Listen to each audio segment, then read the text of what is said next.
Assalamualaikum warahmatullahi wabarakatuh.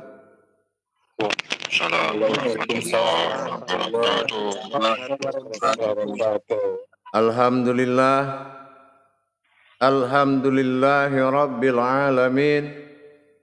Assalatu wassalamu ala asrafil anbiya'i wal mursalin, Sayyidina wa maulana Muhammadin. Ashhadu an la ilaha illallah wa ashhadu anna Muhammadan Rasulullah. Allahumma salli ala Sayyidina Muhammad, Muhammadun musabihil wal ikram, ya wal jalil wal ikram. La nabiyya ba'da wa tahirin wal mujahidina amma ba'du. Ibadullah wa ittaqullah. Bersyukur kita kepada Allah dengan mengucapkan alhamdulillahi rabbil alamin atas segala karunia, limpahan rahmah dan hidayahnya, serta dengan izinnya juga kita dapat menjalankan amanahnya, beramal dan beribadah. Bersalam kita tidak akan pernah kita lupakan. Marilah sama-sama kita panjatkan kepada junjungan kita Nabi Allah, Nabiul Akhirul Zaman, Rasulullah Muhammad sallallahu alaihi wasallam. Atasnya kalimahnya kita kalamkan dengan membacakan Allahumma salli ala Sayyidina Muhammad wa ala alihi Sayyidina Muhammad. Alhamdulillah. Berbicara tentang ibadah, kita harus memahami apa dengan kata kauniyah. Berkauniyah di dalam ibadah ini tidak hanya di dalam pelaksanaan sholat 5 waktu, tetapi juga harus mendirikan hubungan batin dengan Allah di kala kehidupan sehari-hari. Kita berusaha berbicara dengan hati nurani kita dengan Allah Subhanahu wa Ta'ala dengan prinsip wajibul wujud. Apa yang dikatakan wajibul wujud? Apabila kita sudah mengakui bahwasannya wujudnya Allah dalam batin. Maksud dalam batin ini apa? Yaitu di dalam kodrat diri kita. Apakah sirah kita ini sudah merasa ada hakikat wajibul wujud tadi? Sudahkah kita merasakan kalau di dalam diri kita ada wujud daripada Allah di dalam diri, atau kita masih merasa kosong, atau kita masih dalam keraguan, atau kita masih dalam pencarian? Tetapi apapun itu alasannya, kalau memang iman kita ada, iman itu akan melihat kenapa kita ada, kenapa kita mewujud, kenapa kita merupa-rupa, kenapa kita menjadi sandaran kaji. Kalaulah yang dikaji ini di luar tubuh, maka bukanlah kajian Tuhan. 3 persifatan daripada Allah dalam pencarian. Ada yang mencari dengan akhbarullah, ada yang mencari dengan qudsi Allah, dan ada juga yang mencari dengan arasullah. Bagaimana kita mendapatkan hakikat Tuhan itu? Terbuka ijabnya berupa perwujudan diri kita. Jamaah yang dirahmati Allah rahimakumullah. Kalau kita sudah merasakan an-nazir itu, bahwasanya wujud Allah dalam diri, artinya sudah fuad sifat hati kita. Kalau hati yang fuad itu kita sudah tidak pernah lagi menyangkal kalau Allah itu di dalam diri atau tidak. Tapi kalau hati fuad, hati yang sadar bahwasanya di dalam hati halus kita tempat bersemayamnya Allah Subhanahu wa taala. Apakah hakikat itu sudah ada atau masih meraba-raba? Nah, inilah yang harus kita wajib dan utamakan dahulu, yaitu pengakuan tentang wajibul wujud ini. Kalau wajibul wujud ini sudah mutlak dalam pengakuan batin, maka kita sadari maujud daripada wujud di dalam batin adalah diri kita sebagai kodrat yang diperlihatkan. Untuk apa Allah perlihatkan maujud jasad ini? Wa zahiru wa alal batinu. Sesungguhnya zahir itu memperlihatkan yang batin. Artinya apa? Dizahirkan kita untuk dasar mendapatkan hakikat batin. Dizahirkan kita menandakan batin itu ada di dalam diri. Apakah selama hidup kita ada perasaan itu? Atau kita masih memperkira-kirakan dalam prasangka? Ini juga mendukung keyakinan, mendukung kedudukan hati dan batin kepada Allah. Kalau perasaan wujud Allah dalam diri ini masih kurang, maka untuk pencarian atau pentajaliannya mesti mengalami keraguan-keraguan yang sangat tinggi. Bagaimana bisa kita ini ragu? Kalau kita ragu dengan wujud Allah dalam batin kita, berarti kita ragu dengan siapa kita. Berarti kita tidak mengakui maujud ini. Kalau sudah tidak diakui maujud, kira-kira apa makhluknya yang tidak mengaku maujud Allah dan tidak diakui Allah itu wujud dalam hatinya? Allah itu ada. Nah, dasar Allahu Ahad itu ada. Adanya apa? Adanya itu wujud. Bukti adanya apa? Yaitu adalah maujud.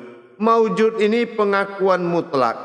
Kalau kita masih ragu-ragu dalam pengakuan maujud, inilah yang akan membuat kita terlantar di dalam pencarian untuk pendekatan diri. Pendekatan diri ini kan dengan jalan mengenal diri. Bukan kita harus mendekati seperti jarak. Mendekati diri Allah ini bukan jarak jauh sampai dekat, tapi mendekati diri dengan menghimpun kodrat yang banyak menjadi satu, ihram, sampai kita masuk mendapatkan diri yang rahasia bagi Allah. Inilah para jemaah, untuk supaya menjadi landasan hati kita dengan fuadnya kolbi. Wa fil kolbi alal fuadun. Yang kita khawatirkan nanti hati ini wa fi kolbi alal kalabun. Kalau dia sudah mati rasa, ini yang lebih repot. Nah, jadi sebelum dia mati rasa atau dikatakan kabatun, memang hidup sendiri dia. Nah, ini yang paling berbahaya. Jadi sebelum penyakit itu datang, kita harus mempersiapkan prinsip suatu keputusan dalam hati kita, bahwasanya hati kita fuad kepada Allah.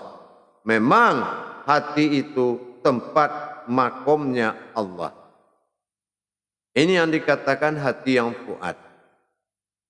Baik para jemaah, kita mulai dengan muzakarah. Saya takbirkan dengan mengkalamkan salu muzakaratun fil jami'at. Jemaah menjawab dengan la ilaha illallah wallahu akbar. Sallu ala muzakaratun fil jami'ati rahimakumullah. La ilaha illallah wallahu akbar. Silakan moderator mengendalikan jamaah. Terima kasih Bu ya. Silakan Pak Nasir dengan angkat tangan. Silakan. Assalamualaikum warahmatullahi wabarakatuh Bu ya. Waalaikumsalam warahmatullahi wabarakatuh. Izin bertanya Bu ya, ini saya lihat di YouTube-nya Bu ya. Yang saya mau tanyakan, apa hakikatnya insan, apa makan dan apa kodratnya Bu ya? Baik, yang dikatakan insan ini apabila kita telah meyakini adanya diri fanafilah. Setelah diri fanafilah ada, maka masuklah jiwa mutlak kemanusiaan dari Allah yang bernama insan. Apa yang dikatakan sifat insan? Yaitu bersifat kemanusiaan.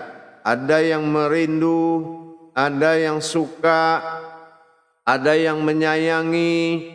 Kalau kodrat Allah itu aja yang ada, dia tidak bisa berbuat seperti itu. Maka didatangkan, dinamakan insan ini seperti hidayah. Hidayah itu apa? Timbul jiwa keumatan yang dirahasiakan dari sifat Allah bernama insan. Nah, inilah yang dikatakan berinsan Allah pada diri. Makanya timbul kecintaan, kerinduan kepada Allah, sayang sama Allah, dan merasa bagaimanapun dekat dengan Allah. Kalau hanya nur zat batin, sir wujud, dia tidak ada kodrat ke situ. Jadi insaniah inilah, insani kita ini, bagaimana kita merasakan, menjiwai. Nah, ini namanya insan. Nah, dan insan itu juga ada tingkatannya. Ada dinamakan insan kamil. Nah, ini sudah mulai kepatuhannya kepada Allah sudah kelihatan.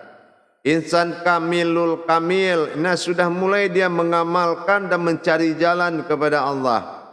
Nah, yang ketiga insan kamil muzamil. Nah, ini sudah mulai merindu dia. Kadang-kadang sedih dia, sedang kepingin merindu kepada Allah. Ini sudah muzamil. Nah, ini tingkatannya. Jadi dapat dari mana tingkatan itu? Dengan kita belajar mengkaji diri. Nanti keinsan kita akan datang. Itu paham? Paham Bu ya.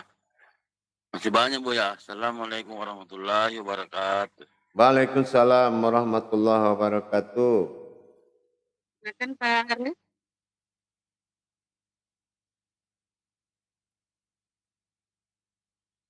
Halo, siapa? Assalamualaikum warahmatullahi wabarakatuh ya. Waalaikumsalam warahmatullahi wabarakatuh. Mohon pencerahan Ibu ya. Ini kita sudah melaksanakan 10 amal besar Ibu ya. Beliau juga menyampaikan ada zikir-zikir, ada zikir syariat, ya la ilaha illallah, ada zikir tariqat, hakikat dan ma'rifat. Hu Allah. Nah, itu bagaimana tuntunannya Bu untuk kita mengerjakan amal sulah, amal besar ini Bu ya, dengan hubungannya dengan zikir-zikir ini tadi Bu ya. Ya, sebetulnya kalau kita melihat dari sisi hakikatnya, umpamanya zahir batin dengan la ilaha illallah dinamakan zikir syariat. Nah, kita zikirkan menyatakan di diri kita ada zahir dan batinnya Allah. Zahir bersifat jasad, batin bersifat rohani. Ilah pada rohani, Allah pada jasmani. La ilaha illallah. Ini adalah jalan. Begitu juga dengan hakikat. Hakikat itu adalah rasa. Bagaimana kita menzikirkan hu Allah sampai merasakan akulah Allah. Ternyata kita tidak Allah. maka maujudlah Allah dengan keakuannya dalam diri kita. Nah, begitu juga dengan tarikat Allahu Allah, zahirku kodratnya Allah, batinku kodratnya Allah. Apa kodratnya? Kodrat batin adalah kodrat dikatakan punah, sementara kodrat zahir adalah kunal, berupa alam. Jadi kita Allah menjadi alam Allah. Nih, jadi pendekatan ma'rifat. Nah, zikir ma'rifatnya begitu. Semua dihimpun menjadi satu kodrat adalah aku. Makanya hu itu artinya tidak bersuara, tidak berhuruf. Nah, itu maksudnya. Paham? Allah ya. Nah, insyaallah. Lagi? Ya, Pak Arlen.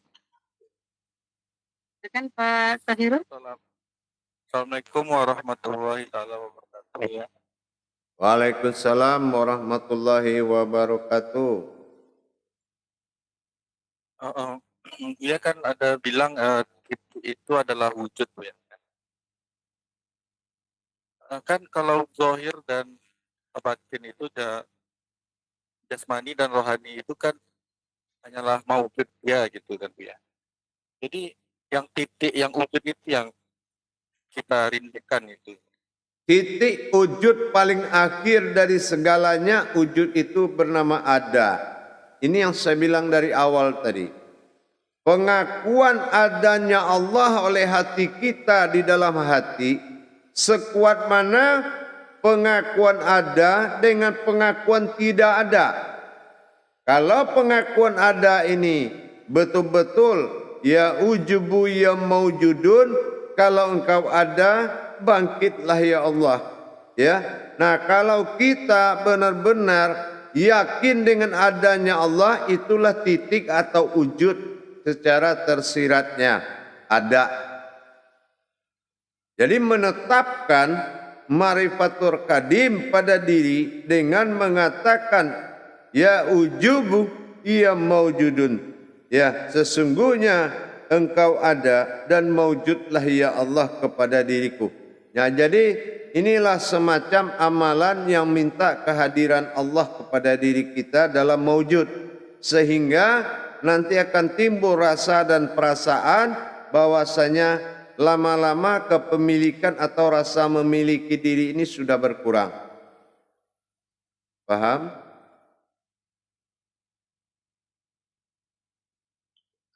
Kalau mau wujud itu kan dia punya nggak merindu lagi, dia jelas kelihatan.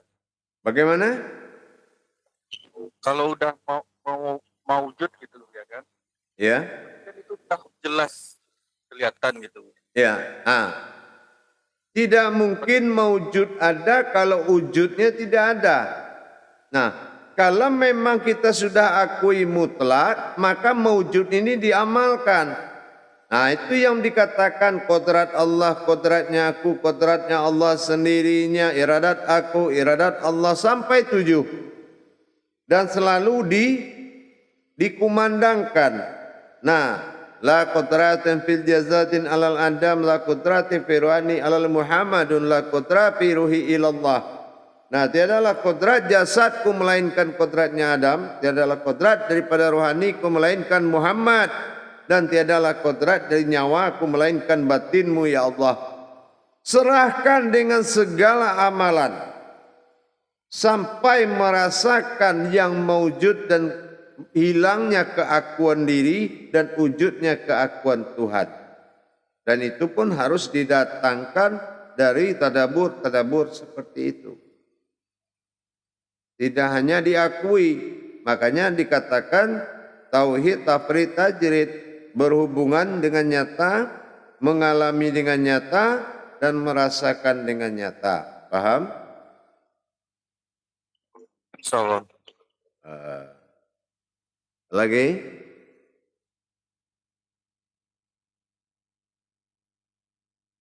Yang lain? Ya, mau yang lain yang bertanya? Pak Bambang, silahkan Pak Bambang. Assalamualaikum warahmatullahi taala wabarakatuh, Buya. Waalaikumsalam warahmatullahi wabarakatuh. Untuk kajian Buya yang berjudul zikir antara lain pertama iya karena butuh wa iya karena stain itu 7 kali. Kemudian kita baca ya kabir, ya jabar. Itu kira-kira berapa kali Buya itu ya? Kalau ya kabir ya semuanya itu hanya sekali. Hanya sekali dalam satu niat. Gitu. Karena dia menghadirkan untuk menghadapi sesuatu, namanya itu takharub. Ya. Kalau menghadirkan seperti itu, kita sudah bertakharub. Umpamanya menghadapi sesuatu atau mendoakan sesuatu atau menatap sesuatu. Jadi itu sering dilaksanakan para nabi dikala mengalami suatu kesulitan. Itu, dan dia akan jatuh dan menyaksikan. Dan makanya ya kabir ya jabar ini kan kita meminta 3 kali. Apa yang kita minta 3 kali ini? Apa satu hajat 3 kali mengulang? Apa 3 macam? Nanti di ihdinas siratal mustaqim ini baru ma'rifat mengantarkan pentajalian. Apa yang diminta tadi? Gitu. Ya, kemudian untuk penarikan napasnya Buya yang itu kan naik ke atas ya Buya ya. Ya. Terus kemudian naik ke atas juga. Terus turun menuju kalbu ya Buya ya. Turun menuju kalbu dan meliputi sekalian alam. Dan dia yang mengantarkan meliputi sekalian alam diri. Nah, itulah dia menjadi wujud batin. Jadi kalau umpamanya orang bertanya bagaimana kalau saya melangkah tanggal sekian pulang kampung segala macam, itu dengan tajalinya tadi, dia akan mengantarkan rasa dan perasaan. Gelisah atau baik atau getaran nanti akan bisa dipahami oleh hati kita. Paham? Baik Buya, makasih Buya. Terima kasih Buya. Assalamualaikum warahmatullahi wabarakatuh. Waalaikumsalam warahmatullahi wabarakatuh. Masih ada jemaah? Pak Suryani mau bertanya ya. Assalamualaikum warahmatullahi wabarakatuh. Waalaikumsalam warahmatullahi wabarakatuh. Ini Buya, saya mau menceritakan sebuah pengalaman saya gitu. Tentang berzikir Allah itu. Jadi ini Buya, pandangan semua saya tuh kalau saya konsentrasi itu lenyap semua Buya. Apa itu yang terjadi Buya? Jadi saya itu agak gimana Buya? Ini tuh sementara Buya. Iya. Memang kalau kita mengikuti dengan unsur Allah itu dengan kodrat batin, memang berakibat seperti itu. Artinya apa? Leburnya kemanusiaan, maka lahirlah insan bertuhan. Itu yang dikatakan fana tadi. Lebur di kemanusiaan kita, maka lahirlah insan bertuhan. Nah itu kalau diterusin dia akan menuju suatu perjalanan gitu. Tapi kalau kita hentikan ya batasannya seperti itu. Leburlah manusiawi, lahirlah insani. Nah inilah insan bertuhan. Kalau itu dikuatkan oleh rasa rindu dan kedekatan kepada Allah dan memohon kehadiran Allah, dia akan terus gitu. Jadi kita dilanjutkan, jangan diberhentikan gitu. Nah baru kita tutup dengan sujud syukur. Sadaqallah, barakallah, walhamdulillahirabbil alamin. Alhamdulillah ya Allah. Itu. Jadi begitu. Jangan diberhentikan. Agak takut soalnya. Ya, itu yang la khaufun illallah. Jangan kaget atau terkejut di dalam sifatku. Nanti kalau kita terkejut, Allah nggak mau lagi kasih itu. Justru modal pencintaan itulah yang diharapkan. Kalau kita memang mencintai jalan kepada Allah, maka itulah yang akan diutamakan Allah. Kenapa? Karena kita mengaji, karena kecintaan kita kepada Allah. Paham? Paham ya, paham. Ini saya mau tanya lagi Buya nih. Iya. Ini masalah lain. Kalau masalah sholat gerhana itu apa maksudnya Buya? Ya, sebetulnya sholat gerhana itu di antara nurul ihsan dengan nurul iman. Kenapa? Itu berperangnya rasa ilmu dengan keinginan kita.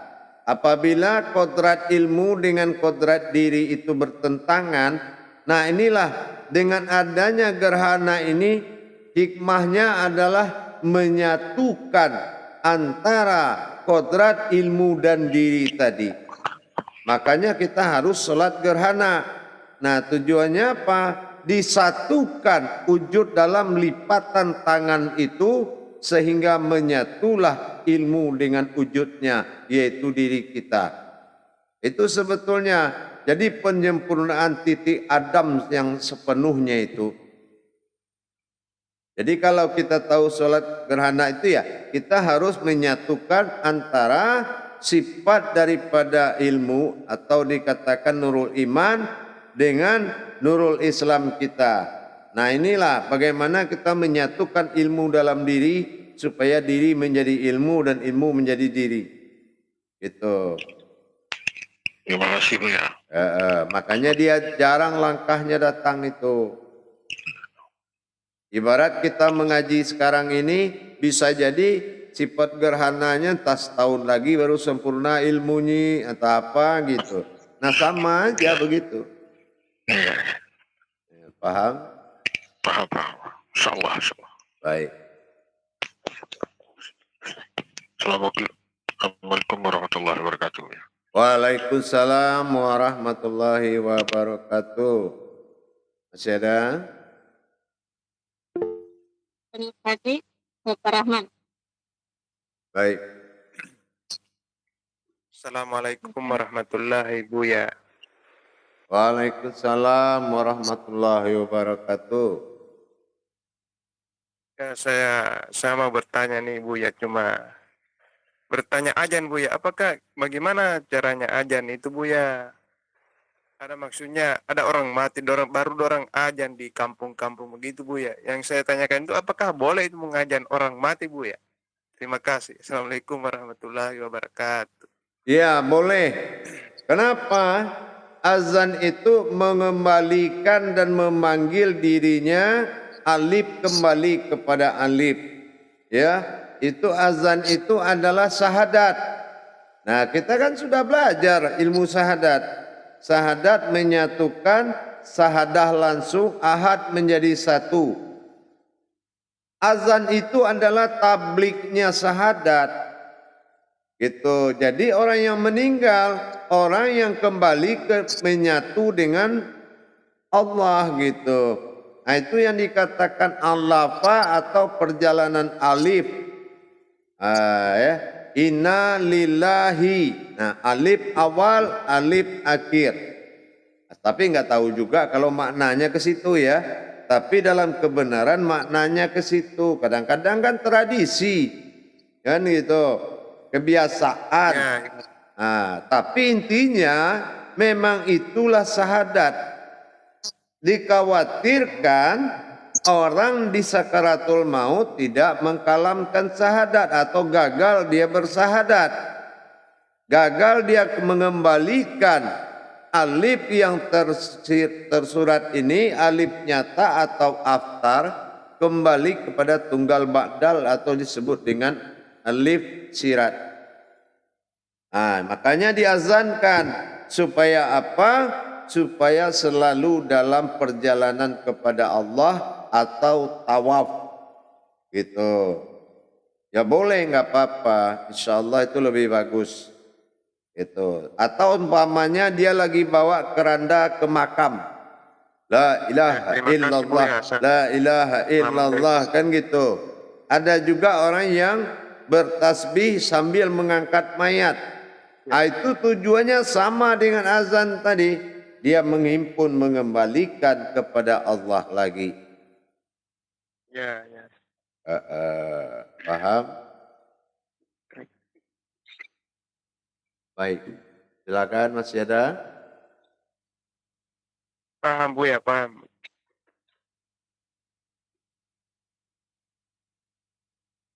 Silakan jemaah yang mau bertanya. Baik, saya istirahat 10 menit. Nanti saya kembali lagi insya Allah. Assalamualaikum warahmatullahi wabarakatuh. Waalaikumsalam.